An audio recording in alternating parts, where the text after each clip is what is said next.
Okay, everybody. Then let's get started with our, sorry, let me just make one thing I actually have to change. Just so there's no confusion, this is the C1 low mid workshop. So I'm Jacques Barnard. So I'm going to be covering C1 low mid. I know most of you probably have some experience with C1 low mid. So I'm going to just cover the overall, most of the things that we need to know. And then at the end, if there's any other questions or anything you'd like to ask, you can do that at the end. I'll make sure there's time for that as well. Okay, so C1 is the equivalent of the A2 class that we're going to be doing. However, for C1, it is more focused, whereas A2 is more focused on question types and teaching them how to answer questions for reading and listening and things like that. C1 is a little bit more interesting because it is topic-based. So where A2 is going to be a lot of like separate readings and listenings, with C1, the reading and the listening will always be related, which is like going to be about the same topic, which will make it a lot more interesting for the students, and I think makes it a more interesting class to teach overall. What I'm going to cover today is just the basic objectives, what I just mentioned, how a normal class structure will be. I'll quickly go over the SMART textbook for reading and listening. Then I'll take you through how writing and speaking works. And then I'll mention what is going to be covered in the achievement test and what their workbooks and their homework will look like.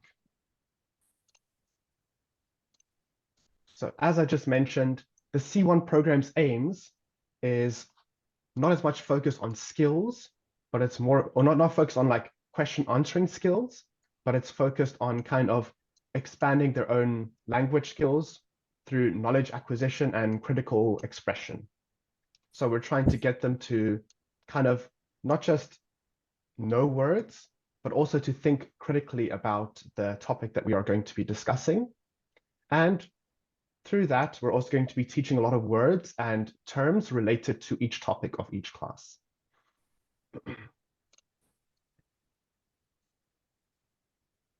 Each week is going to look kind of similar to how you would think of A2, where in the first hour, you are going to be doing reading.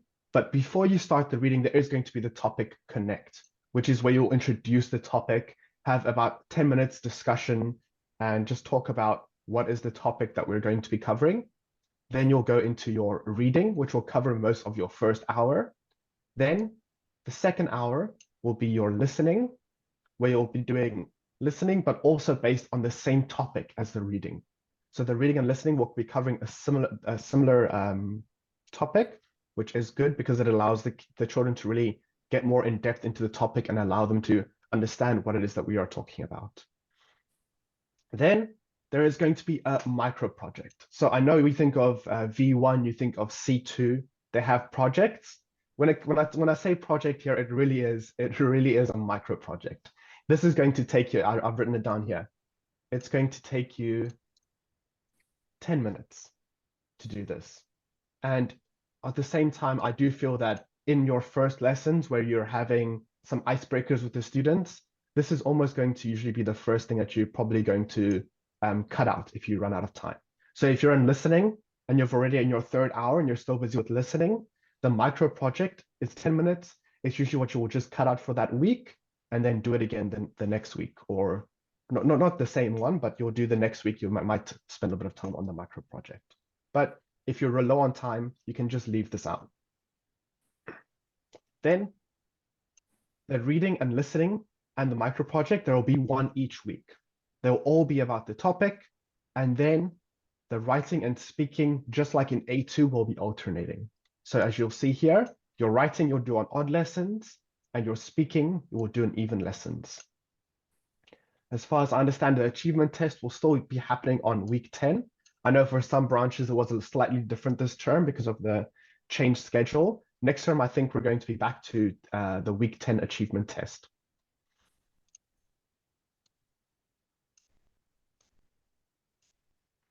So for reading and listening, I'll cover this in more in depth right now on the Smart textbook, but reading, it will have a basic structure like this, where you will activate, introduce them to some of the words that you're going to be discussing. You're going to skim through the reading, and you're going to teach them some skimming tips that they can use when they're looking at the reading. You're going to summarize by finding the major details. Scan is the answer question section. So scan over here and also in the listening. This is where you're answering questions on the reading or listening. And then for reading, there is a discuss page, which is just an extra 10 minutes where you can maybe discuss the topic more. This is where you can see this class is really, it is focused on those skills and answering questions, but it also wants to bring in the idea of discussing and understanding the topic. In listening, you'll have activate, which once again, the same as in reading, is covering the vocabulary that they'll see in the reading and listening. And then comprehend is the note-taking and actually understanding the listening, which will be majority of the listening section. Just like in A2 as well, their workbooks will have passage annotation for them to like underline the same as in their Smart textbook, they can underline in their workbook. There will be space for note-taking, and there should be a page for each lesson, which will cover the skills that we are trying to teach them throughout the term.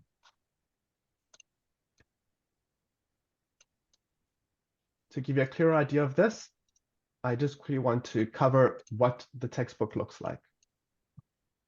So as an example, I'm going to go look at the C1 bridge. As you can see, this page and the second page is kind of introducing the topic. So this is a page which will be about 5-10 minutes, where on the first page, you're just kind of introducing the topic, getting them to understand what you're talking about, and also getting them interested in the topic. I think that's a nice thing about some of these lessons. The topics can be really interesting for the kids. So this is a great place to maybe use the pictures over here, use some media cards to help them understand and to get more excited about the topic they're about to learn about. So as you can see here, this won't take very long. It's just about 5-10 minutes, get them to discuss these words, discuss their personal opinions about these words and what do they think about the topic. Then this is the activate page, which I mentioned is on the reading and the listening. So for this page, it just has some of the words that they might not be familiar with in the reading, or some of the words they might not be familiar with in the listening. And then you'll just cover these vocabulary words with them. So find out which ones they don't know. You can have some media cards, you can discuss with them what these words mean, just to help them to understand what all of these words mean, because they are going to appear in the reading and they are going to appear in the listening. So it's good for them to know these words.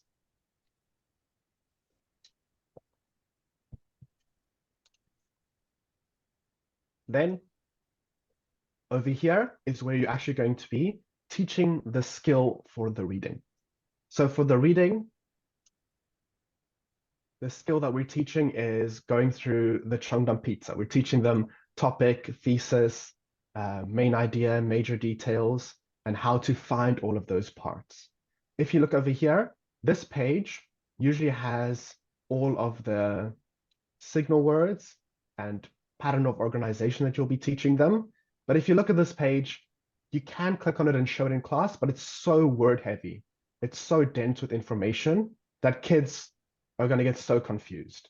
So what I recommend is finding, maybe using your own media cards to help explain what all of these things are, like using something to explain the Cheongdam pizza, or using something to explain the signal words that they're going to use and how to identify the pattern of organization. So I recommend, it really is going to be so much easier if you have those and you know how to explain it to them, rather than opening the skimming tips. It is there. I think it's great for you to refer back to when you're preparing, to make sure that you have the correct information. But ideally, I wouldn't want to click on it in class just because it's got so much information. Then you're going to get them step by step. You'll go through them on this page, make them cover everything, make them underline in their Smart textbooks. Maybe also recommend you underline in their workbooks as well, just so they have it in their workbook. So after you've underlined on the tablet, you found the important things, you can also go and find those details and information in the workbook.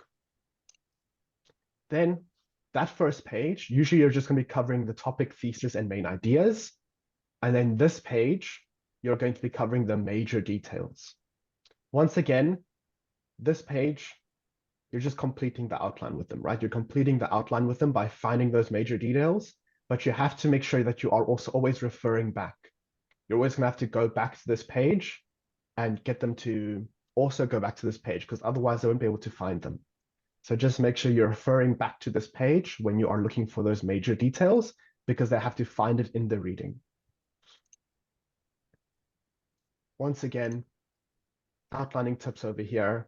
It can help you, but I wouldn't bring this up. I would make sure that you know what you're looking for and you know how to get them there. The same with the answers as well. They have them over here. You don't want to show them. You want to guide the kids to finding it on their own. So once they have all of those things, they've looked at the reading, you found all the information, then you answer some questions. Unlike in A2, if you remember, you're teaching them how to answer the different questions. Over here, it's more about being able to find the information to answer these questions. So the steps that you're going through is more about knowing to look at the keywords, to then refer back to their reading, look at that key information they found, and then answer the question. Usually, you'd want to do 1 or 2 with them, ideally maybe just 1, and then get them to do the rest on their own, and then help them if they've struggled with some of the questions. But as you can see, there really isn't that many questions. This page has 3 questions, and then 2 where it's just asking about vocabulary. So you're not going to be spending a lot of time on this page. You're going to be spending about maybe 10, 15 minutes, because you're going to show them how to do it. You're going to get them to do the rest, and then you're going to go over the ones they struggled with. Then the discuss page is literally just has the reading again. It has the reading again, but you're not going to be reading it. This is just to have a discussion about the information. I think they have these questions here, which I don't really like to use, just because some of them can be a little bit maybe not that interesting to talk about. So what I recommend for this page, once again, some media cards to help you with like discussion. Maybe have 1 or 2 pictures or a video, and then use that to just discuss the topic. Once again, this page, it's just to get them more interested in the topic. If you feel that you've done that on the previous pages and you want to move on to the listening, maybe because of your time is lower than you expected, this is another page where maybe I wouldn't spend as much time on, but it is going to be good to spend time on this because it gets the children more interested in the topic. Then that is going to be the end of the reading. For listening, once again, it starts on the same activate page. It's got the vocab on the one side and the other side, maybe an example of how to use that word. Once again, on these activate pages, it's always good to just have media cards to help guide them to those words, to help them understand what those words mean, because just giving them definitions is never actually going to be enough for them to remember. So it's good to have those media cards to help them understand what do all of these words mean before you move into the listening. Then on the listening, for their listening notes, it's going to be very step by step. If you take a look on the lower levels, it's even more so. This in the mid-level, you'll see it starts by having a part of the listening, which just has the topic and the thesis. Then 1 step at a time, you show them how do we find the topic. You can refer back to the Chongdam pizza that you talked about before, and then listen for those topic and write it down. Listen for the thesis, write it down.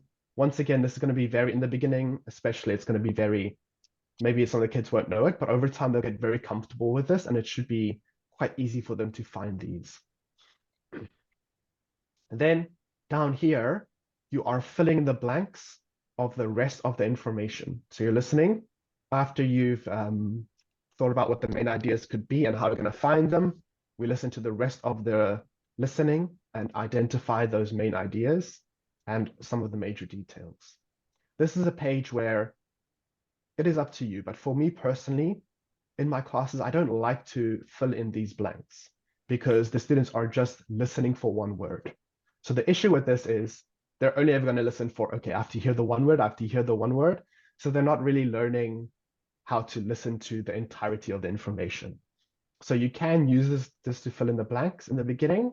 But what I also recommend is teaching them some note-taking tips, which in the higher levels they do. Maybe they don't do it in the lower levels. I think from after bridge, par, they start having note-taking tips. So they tell them to look for the keywords, look for symbols, look for abbreviations. I think if you feel your students will be able to do that, it's a good thing to teach them those skills earlier if possible. Because once again, filling the blanks maybe for the lower levels is fine, but when you get to the mid levels, I recommend teaching them how to take notes and using the space in their workbook to take those notes rather than just filling in a blank. They're actually learning how to identify key information and take notes of the key information. Uh, Jacques, Yes. you're saying here in this section, an alternative would be to maybe close the tablet and play the audio and have them write down what they heard in note-taking form. Is that what you're saying? Yeah, I wouldn't like close. I would put it like eyes on teacher, and then Yeah, you can that's get what I them to meant. Sorry. take notes. Yeah. Eyes on teacher, right? Yeah. But once again, for the lower levels, maybe you would rather just get them to focus on listening and identifying these keywords and writing them down. But if you get to the mid levels, I think you can start doing that. Mm-hmm. And then on this page, once again, this is similar to the page. This is actually the page where you will be focusing a little bit more on those note taking that I just mentioned. So this page is now they're identifying the thesis, the main ideas, the major details, and filling in these blanks. At higher mid levels, just to give you an example, at higher mid levels, the major details won't be here. So this will just be a blank box, and this will just be a blank box. And then on the higher mid levels, they're actually teaching them note-taking tips to find those major details. But if, like I said, if you prefer, you can also teach them how to take notes for the main ideas as well. So yeah, this page, you're completing the sentence. I can please show you an example. So for example, at birdie level, it looks like this, right? Mm-hmm. And then there's a page at the top that's teaching them these note-taking tips. So when you get to the higher mid levels, this is what you're going to be teaching them how to take notes, and then they're going to be writing their own notes. These higher mid levels, they have example notes that you can use, but I would recommend always having your own notes with you because maybe there's extra details, or maybe you want to teach them that. I think a big thing to teach them is that notes don't always have to look the same. And if they see this, they'll just instantly be, oh, that's what my notes have to look like. So it's good to teach them and to elicit from them what do their notes look like to help guide them into properly taking notes on their own rather than just relying on what is shown on the tablet.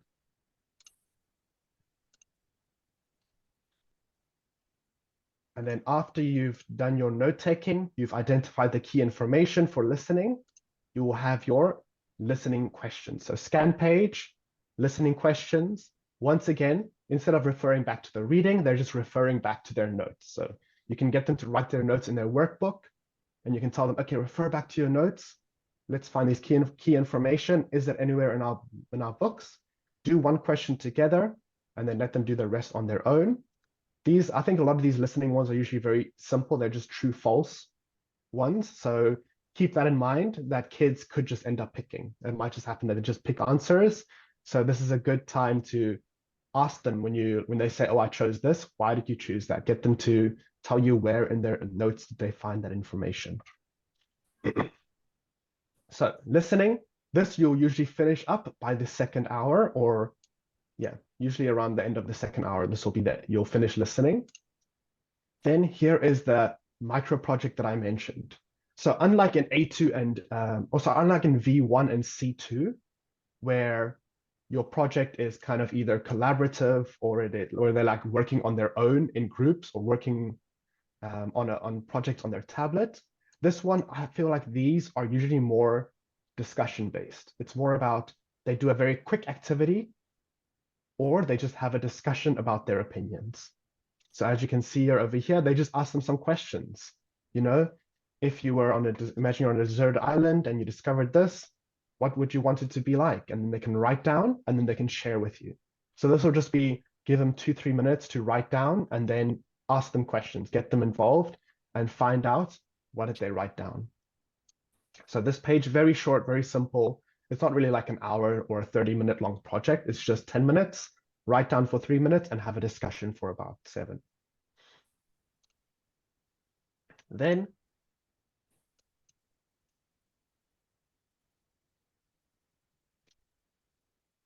you will have your writing and speaking. So I'll start with the easy one first. Speaking is going to happen every even week. And it's always going to be practicing their topical speaking. Well, imagine there's a P right there. Okay. It's going to be practicing their topical speaking every even week. And this will usually take about 30 or 40 minutes because you want to get all of them to practice it, right? You want to make sure everyone, all the students are practicing, not just some of them. It's going to just help you to identify which children are struggling with their speaking, what issues do they struggle with, and how they need help. And it's also going to help you to not have issues of kids saying, oh, I didn't get to do speaking last week, but they did get to do speaking. So speaking is going to happen every even week. And then odd weeks, you will have your writing. But writing will be different as you progress throughout the term and also depending on what level you are teaching. The lower levels, this is an overview of what their writing will be. They're going to learn different types of writings. Week 1 and week 1 and 3, there might be about what do they prefer. 5, 7 about do they agree or disagree. 9 and 11 is about their experiences, and then just reviewing all of those in the final week. This is fine. You're always going to be practicing. So at the low levels, you're always practicing writing. But where the issue comes is the mid levels. Because if you take a look over here, they're doing summary writing in week 1, 3, and 5. They're learning about body paragraph in 7 and 9. They learn about introduction and conclusion in week 11, and then revision week 13. But as you can see, those first week 1, 3, and 5, where they're learning summary writing, this isn't going to help them in the week 10 level up test. So this is the issue with mid-level writing, is that you have to keep in mind in the level up test, we'll cover it later, but they will usually do opinion writing. So if they're doing opinion writing, we need to be teaching them how to do opinion writing. And unfortunately, lesson 1, 3, and 5 is not really teaching that. So that's what something you might keep in mind, that you might want to bring in the skills for opinion writing earlier on. So if you feel like in week 1 and 3, they have a good understanding of summary writing, you might want to start by bringing in some opinion writing for them to do. You can just print out your own prompt or print out some writing paper and give them a prompt. But it's just good to practice and being able to identify what do they struggle with and which kids are struggling in the class. It's better to find that out earlier than later, right? You don't want to get to week 7 and week 9 and now suddenly you're like, oh, my student doesn't know how to write a paragraph, right? And next week they have to do a level up test or their achievement test. So keep in mind for mid-levels. So mid-levels from Terra and up, you want to keep in mind that you maybe want to start doing your opinion writing earlier. I'll quickly just cover. So before we go into the test, I'll just show you what it looks like. So this is lesson 1. This is the summary writing that I mentioned. So if you take a look, the first page, it has just main points of how to do summary writing. These are the steps that we need to know. This is what the goal is of summary writing. This page will usually be very quick, like 3-4 minutes. You won't spend a lot of time on here because you're covering all of these steps on the next pages. Then there'll be 3 pages covering each step, how to select main points, how to paraphrase, how to use transitions. But as we look through this, you can see that selecting the main points, as you can see here, selecting main points, it's a good skill for summary writing, But on this whole page, they don't do any actual writing.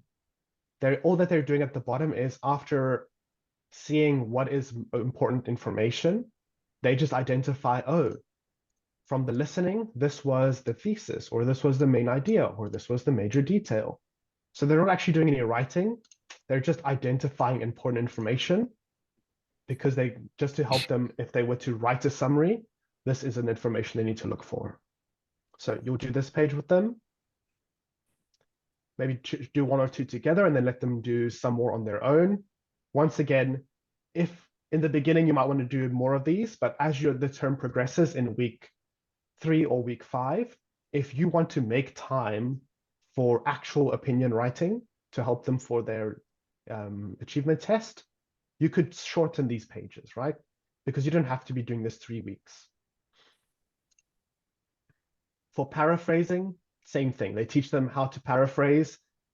Their examples they use can be a little bit strange or something, so it's good to have your own example of how to paraphrase to show them you don't want to add information, don't want to leave out information, don't want to change any information, so you can have your own example sentence to show that. And then they have to identify the sentence, which one is paraphrased correctly. Once again, do one together, do some on their own, but there is no actual writing. So keep in mind, maybe if you can cut this short, you can leave some time to actually practice some writing at the end of the day. Then for transitions, you just teach them about what are some transition words, and then they have to literally on a drop down, they just select which word goes in there. So as you can see, that's going to be your writing, no actual writing. So just keep that in mind. And then for speaking, super simple, a topic that they practice by preparing their opinion about the topic. In the beginning, you can spend more time. I know for opinion speaking, for topical speaking in the achievement test, they get 40 seconds, if I'm correct, to prepare. They do not get a lot of time to prepare, but it doesn't hurt in the beginning of the term to give them more time and then like shorten the time as you progress so they can get more comfortable with actually correctly preparing all of their reasons and their opinions. And then there's a record button. Usually we don't record. You just get them to do the speaking, because if you press record button, you have 10, 15 kids all talking at the same time and it sounds like the world's going to end. So get one at a time so that you can actually listen to them, right?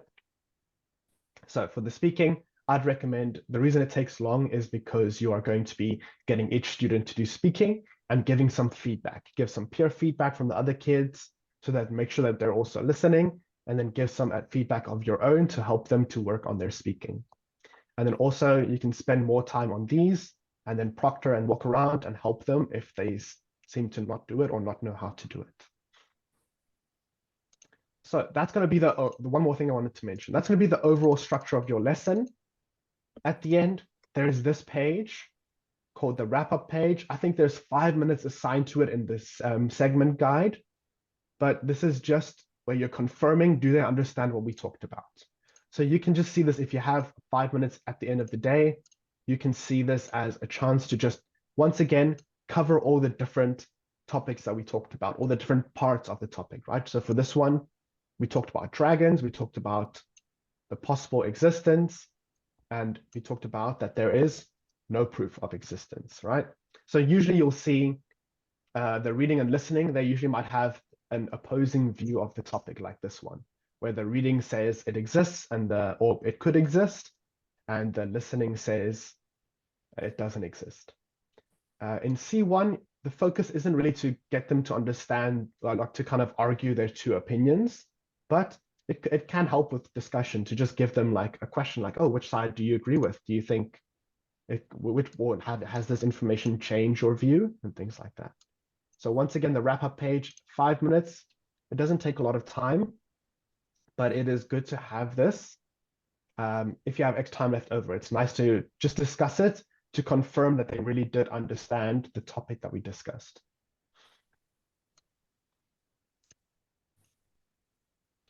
And then one more thing I wanted to mention. So yeah, in uh, the TOEFL test, it's similar to the one that you've done this term, where you're just doing their TOEFL junior test, sorry, where they're doing the reading and the listening. Then they're going to be doing opinion writing and topical speaking. Topical speaking is what they'll be doing. And then in their workbook, it is slightly similar to an A2 workbook, but it has less information in there. It's got the vocab still. It still has their note-taking page. It still has their reading passage so they can annotate. And then you will be doing iLearning prep. This will be on even weeks. On even weeks in their workbook, they'll have this page where at the end of the day, maybe instead, what I would recommend is instead of doing that wrap up page at the end, on the even weeks, you can cover the iLearning prep. So if you cover the iLearning prep, it literally does the same as what you would do on the wrap up page. Talk about pros and cons of something, and usually those will be related to the topic in the lesson, and then help them to write an opinion statement for each side and some extra reasons for each side. So the reason it's iLearning prep is because this is preparing them for writing or speaking that they're going to do for their iLearning.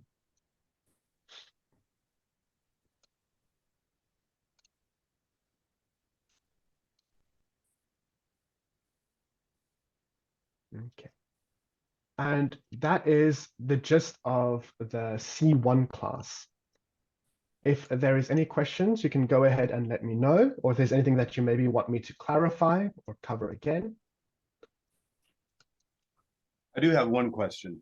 Yes. I remember when this Zoom lecture was organized, they said it was to let us know of changes being made in the program or in the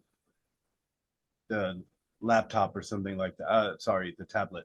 Um, would you let us right now? Can you remind us of things that would be different from the last time in the fall session that we taught C1? Okay, so as far as I understand, there is major changes happening to C2. So Ah, that's the big thing. So C2 is going to have a whole new smart textbook that is going to be taking about the first 40 minutes of your class. And that's going to also change in their iLearning. So that's the big change that's happening. But C1, it doesn't have that. So that will be in their C2.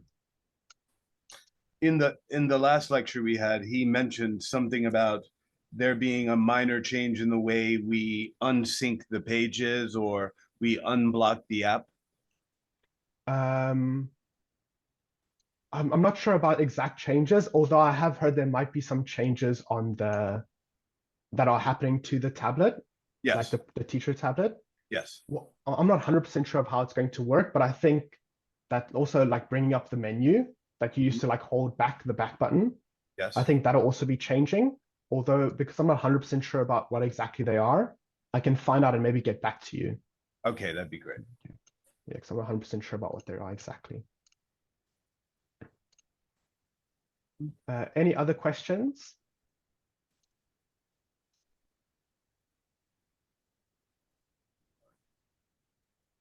So Jeffrey in the chat just says Yeah, that's right. on the activate vocab, you like to have kids underline the words in their workbook. Yeah, that's a great idea because it will help them when they're studying for their homework.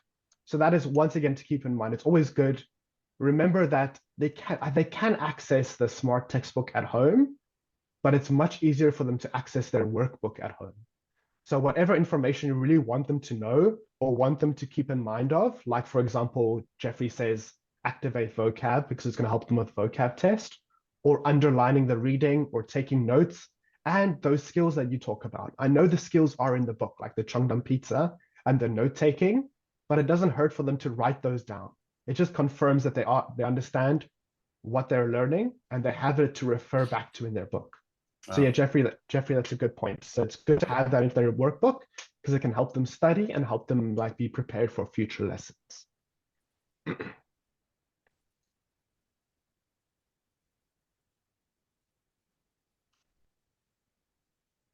Any other questions? Um, yeah, just to make sure. So just to make sure I have the information correct.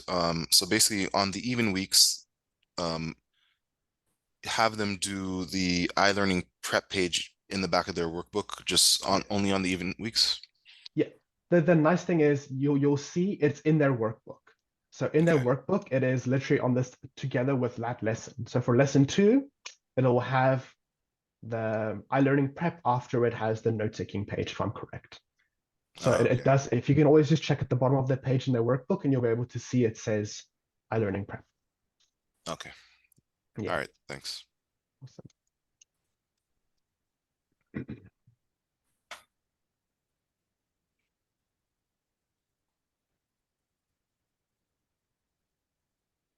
Okay.